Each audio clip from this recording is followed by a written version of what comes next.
नमस्कार मैत्रिणींनो, तर मी आज गवारीची भाजी करणार आहे. इथं मी गवारी खुडून घेतलेली आहे. इथं तवा मी गरम करायला ठेवलेला आणि इकडं मी गवारीची भाजी सगळी धुवून घेतलेली आहे चांगली.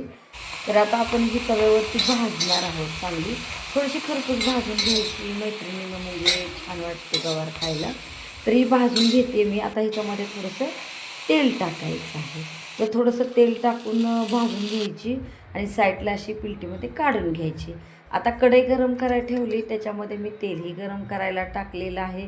आता आपण ह्याच्यामध्ये जिऱ्याची फोडणी घालूया, नंतर कढीपत्ताही टाकूया.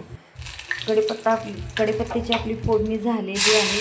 आता कांदा टाकायचा. कांदाही चांगला भाजून घ्यायचा आणि मिक्स करून घ्यायचं. नंतर याच्यामध्ये थोडीशी मी हळद टाकून घेतली. ही हळद टाकून घेतल्यानंतर परत आणि एकदा मिक्स करून घ्यायचं. चांगलं कांदा भाजून घ्यायचा. लाल तिखट मी 1 चमचा टाकलेला आहे. तुम्हाला जसं तिखट हवं तसं टाका. आता गवारी पण टाकली, मीठही टाकलं, जेवढं पाहिजे असेल तसं हे मिक्स करून घेतलं.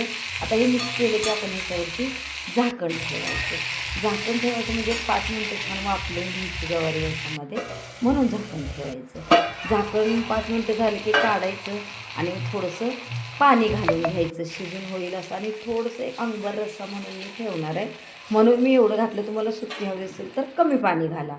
तरी आता आपण परत एक 10 मिनिटासाठी शिजवून घ्यायची. आता ही बघा गवार आपली 10 मिनिटात शिजलेली आहे. शेंगदाण्याचं कूट टाकायचं 1-2 चमचा आणि छान हे मिक्स करून घ्यायचं. परत एकदा 2 मिनटं झाकण ठेवायचं. परत हे बघा आपली गवारची भाजी तयार झालेली आहे. तर माझी ही रेसिपी तुम्हाला कशी वाटली ती नक्की मला कमेंट करा. माझ्या यूट्यूब चॅनलला लाईक करा, शेअर करा, सबस्क्राईब करा आणि हो, इंस्टाग्रामला जाऊन फॉलो करा मैत्रिणींना. बाय.